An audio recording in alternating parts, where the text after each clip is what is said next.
I'm Rabbi Ron Friedman of Temple Israel in Boston, and this is The Jewish Perspective.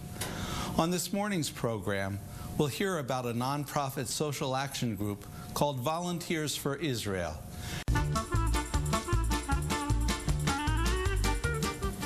Volunteers for Israel is an international nonprofit organization whose mission is to connect people from around the world to Israel with hands-on work.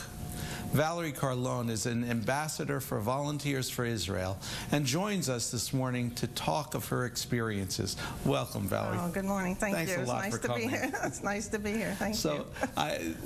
First tell us a little bit about the organization, and then I'm very interested in your personal experiences. Okay.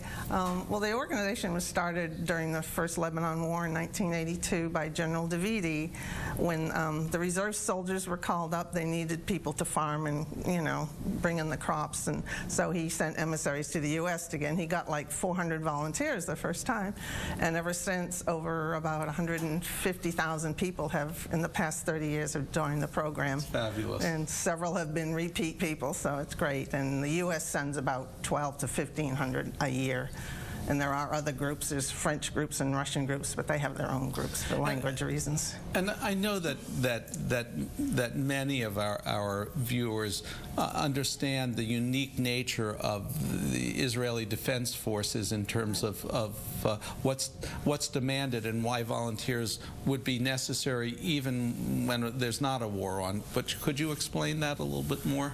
Well, the organization assigns you to military bases, and so you do odd jobs. It could be, one of the main things that's done is they pack up medical supplies, which is very important because Israel has just sent to the Philippines, a group of doctors and supplies. So that's very important that they do. It's not just for their soldiers.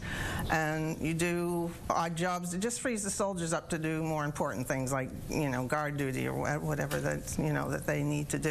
We do gardening, we do weeding, we do painting, do inventory of warehouses, those kind of things. And what's important with regard to the Israel Defense Forces, of course, is that it's really a citizen army in so many respects. That people are continue to be called up for reserve duty for a month each year. Yes, I believe till they're like 56 or something. I think like that. Yes, they're always rotating through. So it puts some strain on a variety of aspects of society in terms of needing more hands. Right, yes. So we're very happy. The soldiers always wonder, like, you paid to come here? You flew all the way here to do this? And it's like, they have a hard time understanding why we would volunteer to be in the Army, per se, So what drew you the first time? Oh, I've just always had an interest in going to Israel ever since I was a teenager, and I never got to go until later in life. And I had, my daughters met a friend, a young man from Israel, and I thought, oh, this is great. So I went a couple of times to visit him and his family, and then I thought, well, I want to do something different. I want to contribute. I don't want to just go as a tourist. So, and I get to see a different part of Israel that most people wouldn't see. That's great. And about how many tours of duty have you done? I've done 5. 5? So, yes. So a variety tell us a little bit of the kinds of work that you've done in different places. Well, I've been to the medical supply base twice, which was very rewarding. I've also been to a parachute base, paratroopers base, and they got us up early one morning. We went out and saw a training session, which was wonderful. There were like hundreds of young men dropping out of the sky. It was very exciting. And also, probably the best time for me was we went to the Syrian border to outposts, real outposts with the big binoculars and the rifles, and was right on the border of Syria. And that's had a profound effect on me because of the situation in Syria now, and I can say that I've been there, and I get a little bit of more perspective on what the soldiers. So this was in the Golan? Yes, on the Golan Heights, right on this. We were stationed at one base, and each day we were shipped to different outposts along the way. So it was pretty exciting to think, oh, there's a fence and there's Syria just the other side of you, and makes you look at the news in a different perspective, and So it's, yeah, that was probably my most exciting experience, was doing that. Have you ever been in a situation that was fearful for you?